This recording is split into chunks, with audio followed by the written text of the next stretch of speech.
How to poke on Facebook. Hello everyone, welcome to this channel. I'm Emily and I'm here to help you out today. So without any delay, let's get started. So first of all, launch the Facebook application. Make sure that you have logged into your account. Then go to the search bar at the very top right corner of the screen, and on the search bar, all you have to do is search for pokes on Facebook. So just tap on the pokes option that pops up over here at the very first.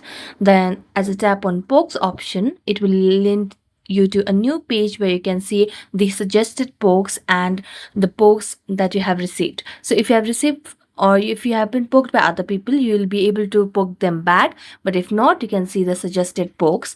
So after that, you just have to select a friend or a person that you want to poke, and then you'll be able to see the poke option beside over here.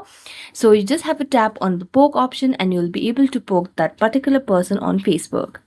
So thank you so much for watching this video. If you enjoyed watching this video, don't forget to like, subscribe and hit the bell notification. See you next time.